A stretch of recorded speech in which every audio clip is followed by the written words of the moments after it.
저는 오래전에 한 책을 읽다가 재활의학의 본질이 무엇인가를 새삼스럽게 깨달은 바가 있습니다.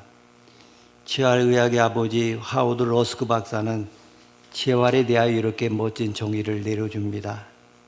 재활이란 장애로 인해 잃어버린 능력을 되찾으려는 것이 아니라 남아있는 능력이 무엇인가를 찾아 개발하는 과정이다.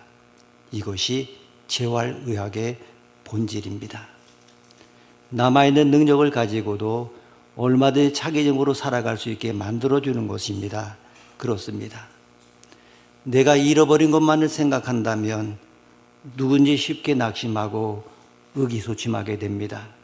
그러나 나에게 남아있는 것이 무엇인가를 생각하는 사람은 결코 포기하거나 체념하지 않습니다. 우리는 잃은 것을 생각할 것이 아니라 남은 것을 생각할 줄 아는 마음의 여유가 필요합니다. 즉 우리는 없는 것을 생각하기보다는 있는 것을 생각해 봐야 합니다. 특별히 우리가 살아가면서 어떤 문제에 당면했을 때에 우리는 문제 중심으로 보지 말고 해결 중심으로 보아야 합니다. 즉 문제를 만난다고 하면 문제 자체보다는 문제에 대한 태도가 문제 해결의 열쇠입니다. 즉 문제를 만나면 왜라는 질문보다는 어떻게라고 하는 창의적이고 적극적인 생각의 대처가 필요합니다. 그래서 사람은 자신의 문제를 변화시키기보다는 문제를 보는 시각을 변화시켜야 합니다.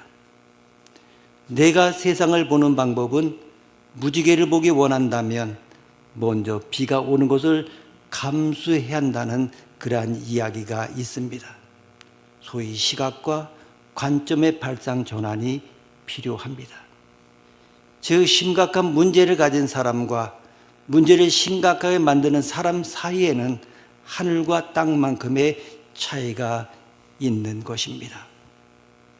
사랑하는 성도 여러분, 아시는 분은 아시겠습니다마는 우리는 우리 교회 역사 속에서 가장 중요하고도 가슴 벅찬, 때로는 동시에 인간적으로는 참으로 아쉽고 섭섭한 갈림길 앞에 서 있습니다. 죄송스러운 말씀을 드립니다. 목사로서 너무 죄송하고 미안합니다. 여러분은 어떻게 생각하고 계실지 모릅니다마는 저는 벌써 여러 해 전부터 담임 목사의 은퇴라고 하는 중요한 전환점을 앞두고 어떻게 하면 우리 교회가 흔들리지 않고 성도들이 영적으로 계속해서 풍성한 꼴을 먹을 수 있을지 오랜 시간 기도하며 고민해 왔습니다.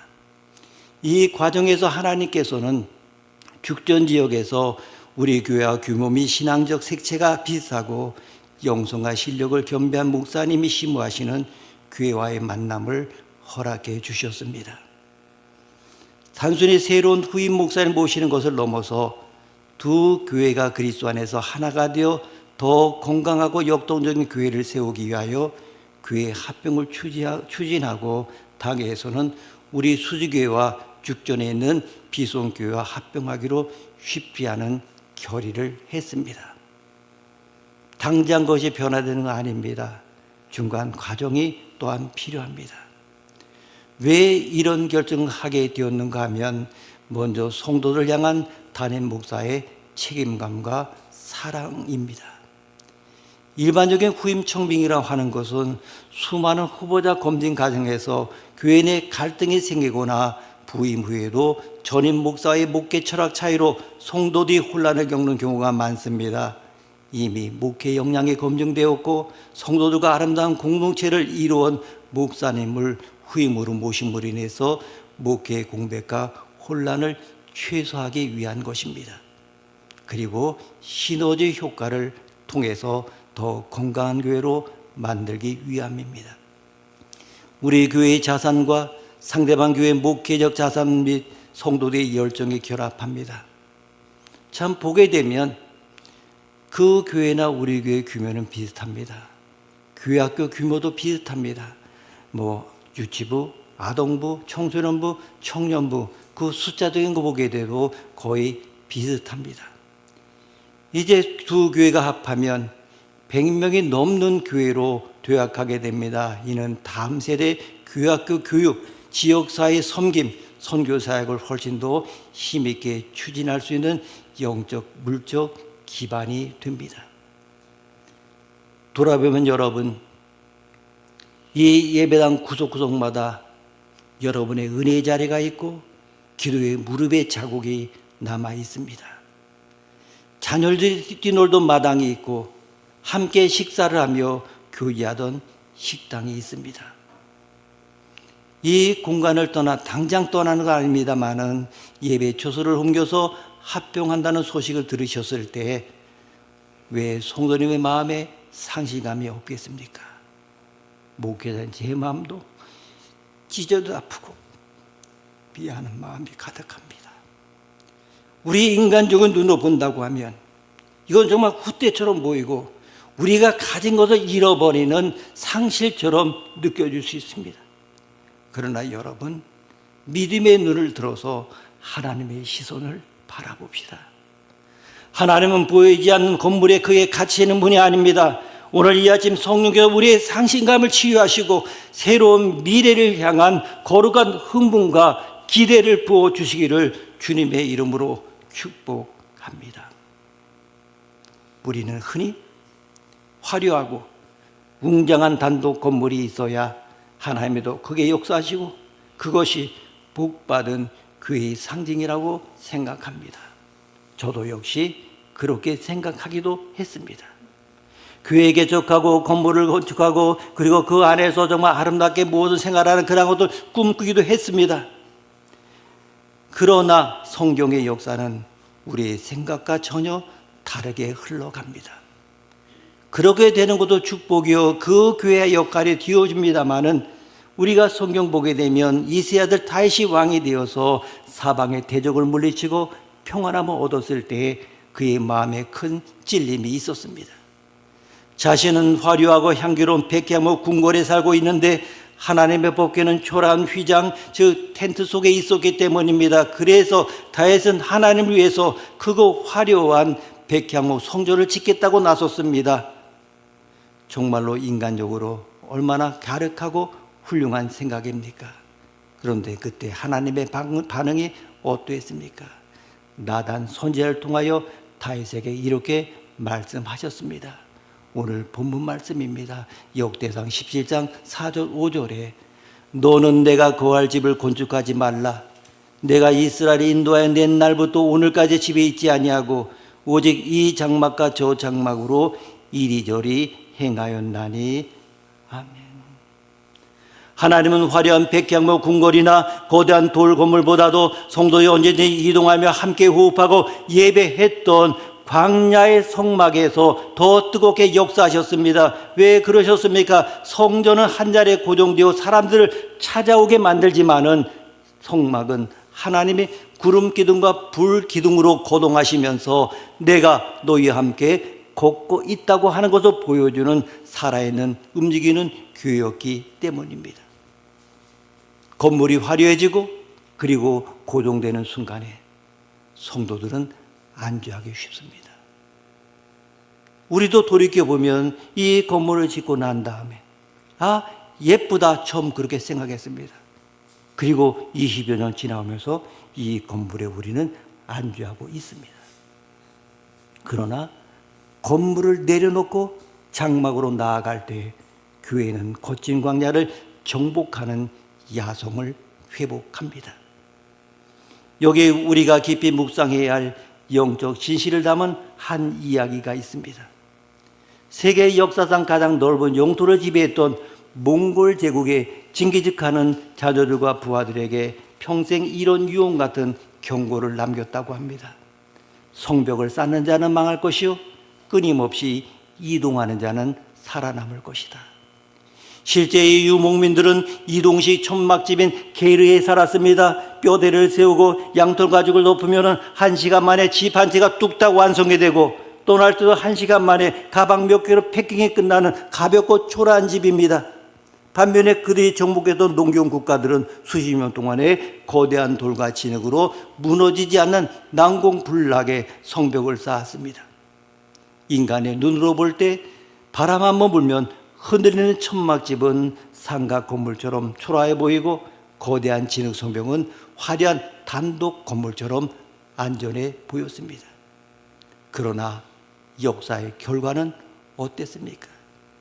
성벽을 쌓고 그 안에 안주했던 제국들은 그 성벽이 무덤이 되어 모두 다 멸망했습니다. 반면 무거운 성벽을 쌓지 않고 언제든지 거동할 수 있도록 자신을 가볍게 만들던 유목민들은 사막과 초원을 가로지르며 대륙 전체로 지경을 넓혔습니다. 그들에게 중요한 것은 어디에 머무는가가 아니라 어디로 전진하는가였기 때문입니다. 여러분, 우리가 이제 앞으로 이 단독 건물의 안락함을 내려놓고 상가라고 하는 장막으로 발걸음을 옮기는 것은 교회가 쇠퇴해서가 아닙니다. 이 지역에 쌓아올린 우리만의 성벽을 허물고 영적 유목민이 되어서 세상 속으로 영혼들의 한복판으로 사역의 지경을 넓히기 위한 하나님의 거룩한 전략이라고 하는 것입니다. 화려한 백향목궁의 하나님이 아니라 우리보다 앞서 행하시며 영혼을 구원하시는 성막의 하나님을 바라보십시오. 건물의 화려함이 교회의 영광이 아닙니다. 그 안에 살아 숨쉬는 성령의 임재와 성도들의 야성이 교회의 진짜 영광입니다. 여러분, 우리의 변화되는 것 두려워하지 마십시오.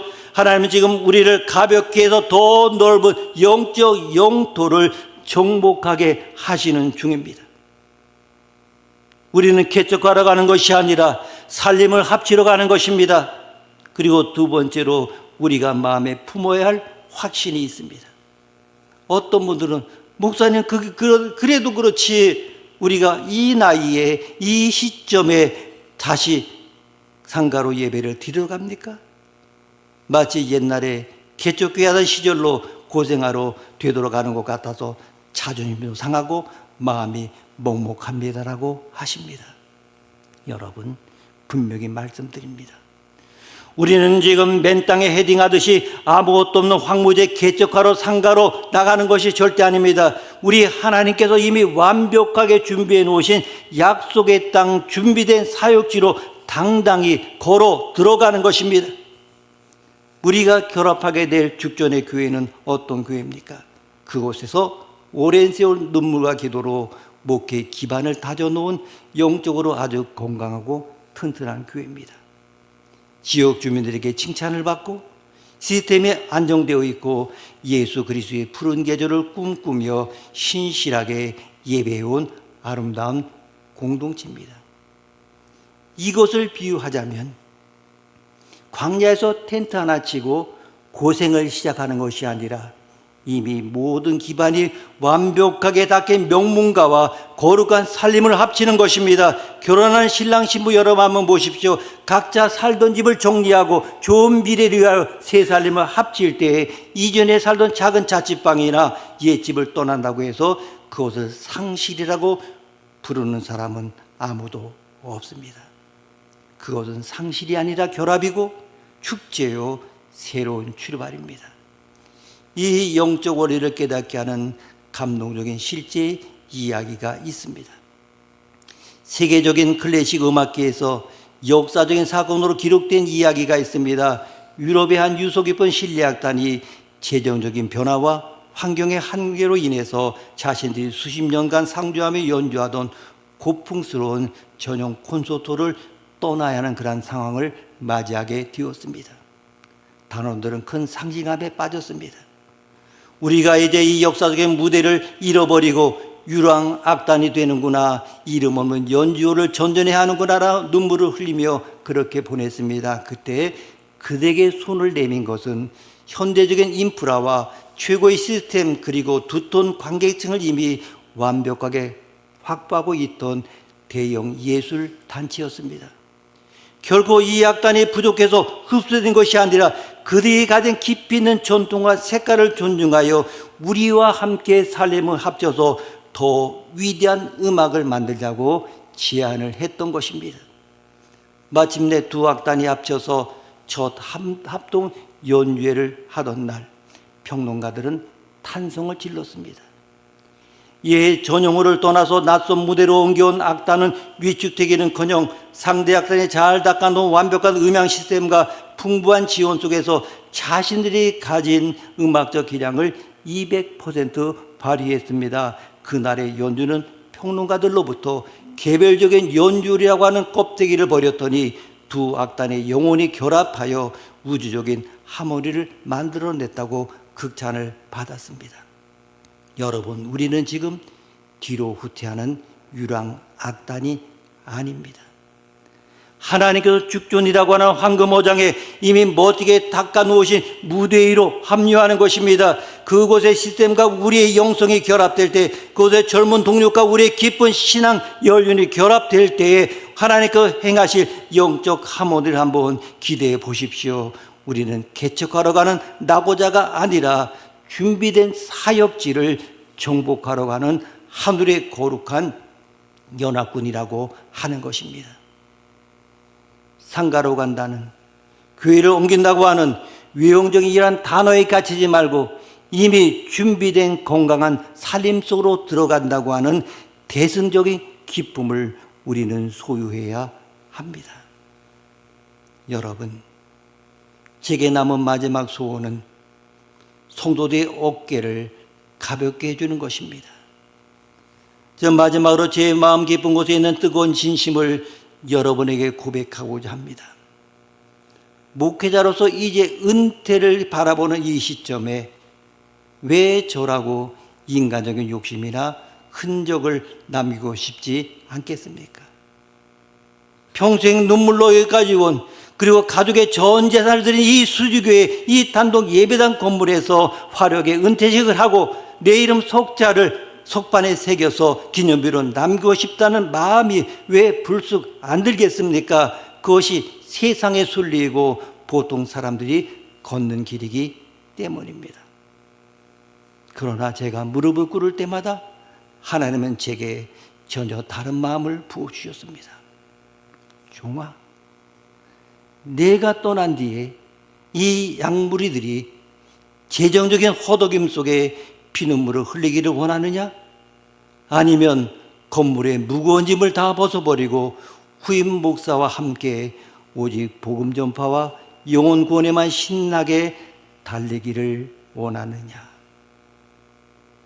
주님의 그 음성 앞에 저는 뜨거운 눈물 흘리며 제 자존심과 기득권을 다 내려놓았습니다. 여러분, 제가 은퇴하면서 이 예배당 건물을 끝까지 고집하지 않고 과감하게 정리하려고 하는 단 하나의 이유는 오직 여러분을 사랑하기 때문입니다. 제가 떠난 후에 남겨진 성도님들과 새로 합병하여 부임하실 후임 목사님이 건물에 안주하고 재정적인 부담감에 짓눌려 선교도 못하고 구제도 못하는 교회가 되는 것을 원치 않습니다. 제가 은퇴하는 그 시점을 기회로 삼아서 우리 교회 모든 짐과 멍해를 제가 다 짊어지고 정리하며 떠나고 싶습니다.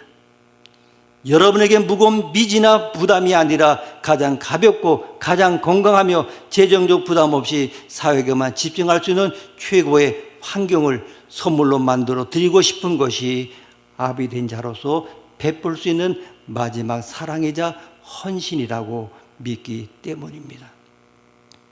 이 결단을 내리기까지 제 마음에 큰 울림을 주었던 어느 노화가의 아름다운 마무리에 대한 이야기를 들려드립니다. 한평생 독자적인 그 화풍으로 수많은 명작을 남긴 노화가가 은퇴를 앞두고 인생의 마지막 전세를 준비하고 있었습니다.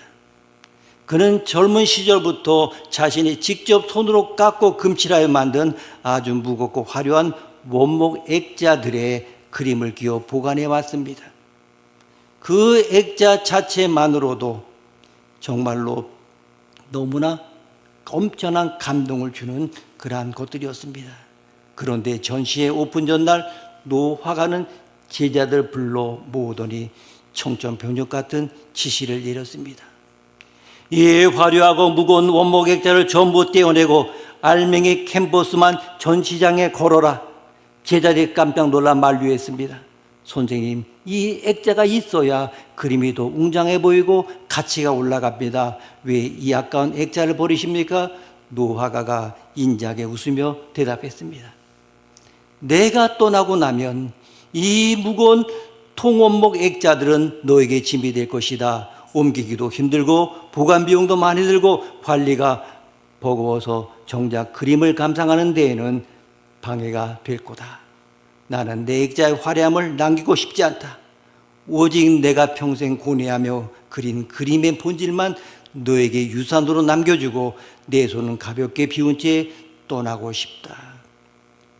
액자가 사라진 전시회장에서 관객들은 오직 화가의 붓터치와 색채, 즉 그림의 본질에만 완벽하게 몰입할 수 있었고, 제자든 스승이 남겨준 영적 유산을 아무런 무게의 부담 없이 소중히 이어받아 다음 세대에 전할 수 있었습니다. 여러분, 이 예배당은, 이 건물은 노화가의 무거운 액자와 같습니다. 제게 남은 마지막 자존심은 건물의 크기가 아닙니다. 제가 떠난 뒤에도 여러분의 재정적 부담 없이 죽전의 형제들과 함께 예수 그리스도의 복음이라고 하는 알맹이 캔버스를 세상 속에 마음껏 그려 나가는 것입니다. 제 마지막 헌신을 믿어주시고 섭섭함을 넘어서 목회자의 진심의 기쁨으로 동참해 주시기를 간곡히 부탁드립니다. 오늘 본문 고린도후서 4장 17절은 선포합니다. 우리가 이 보배를 질그릇에 가졌으니 이는 능력의 힘이 큰 것은 하나님께 있고 우리에게 있지 아니함을 알게 하려 함이라. 우리가 아는 대로 교회의 건물이라고 하는 것은 질그릇입니다. 상가 건물이든 단독 건물이든 천막이든 그것은 본질이 아닙니다. 진짜 본질은 이 질그릇 안에 담긴 예수 그리스도라고 하는 보배입니다. 우리는 지금 질그릇의 형태를 바꾸는 중입니다. 조금 더 크고 화려한 질그릇에서 조금 더 작고 겸손한 질그릇으로 옮겨 담는 것뿐입니다. 왜입니까? 질그릇의 화려함에 가려졌던 예수 그리스도의 보배로움이 상가라는 낮고 겸손한 곳에서 더 찬란하게 드러나게 하기 위함입니다. 여러분, 소원해하지 마십시오. 낙심하지 마십시오. 우리는 망해서 쫓겨가는 것이 아닙니다. 사역의 지경을 넓히기 위해서 화려한 백개목 궁을 떠나 영성이 살아 숨쉬는 광야의 송막으로 전진하는 것입니다. 맨 땅에 개척하는 가는 고생길이 아니라 하나님의 죽전에 완벽하게 준비해 두신 건강한 교회와 거룩한 새 삶을 차리러 당당히 걸어 들어가는 축제의 걸음입니다. 아비된 목회자가 성도들의 어깨를 가볍게 해주고자 모든 재정적 짐을 정리하고 떠나는 사랑의 결단입니다. 이 세 가지 약속을 마음에 품고 마음을 하나로 모아주십시오. 원망과 불평의 마귀가 우리 팀에 타지 못하도록 기도로 무장해 주십시오. 우리가 믿음으로 발을 내딛는 순간 죽전의 예배당은 세상에서 가장 거룩한 성막이 될 것이고, 그것을 우리는 이전에 보지 못했던 폭발적인 부흥과 성령의 역사를 목도하게 될 것입니다. 우리를 자라나게 하시고 인도하시는 신실하신 하나님을 찬양하며 이 위대한 믿음의 행진에 기쁨으로 동참하는 우리 모두가 되기를 주의 이름으로 축복합니다. 기도하시겠습니다. 사랑과 은혜가 풍성하신 아버지 하나님, 오늘 말씀을 통해 우리의 닫힌 눈을 열어주시고 인간의 상식함을 넘어 하나님의 거룩한 전략을 바라보게 하시니 감사합니다. 이 예배당 구석구석 서려있는 은혜의 추억과 기도의 눈물 자국 때문에 우리의 마음에 아쉬움과 섭섭함이 밀려오지만 성벽을 쌓는 자는 망하고 끊임없이 이동하는 자는 살아남는다는 영적 유목민의 야성을 깨닫게 하시니 감사합니다. 우리가 화려한 백향목 궁궐에 안주하는 교회가 아니라 하나님의 불기둥과 구름기둥을 따라 생동감 있게 전진하는 광야의 성막이 되게 하여 주옵소서. 목회자의 진심 어린 사랑과 결단 위에 온 성도가 한마음으로 동참하게 하시고 원망과 불평의 마귀가 틈타지 못하도록 우리를 기도로 무장시켜 주옵소서.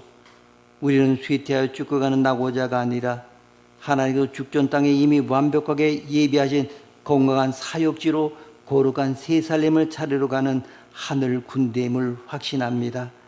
질그릇의 외용에 연연하지 않고 우리 안에 담긴 보배이신 예수 그리스도만을 더욱 찬란하게 드러내는 연합의 기적이 일어나게 하옵소서.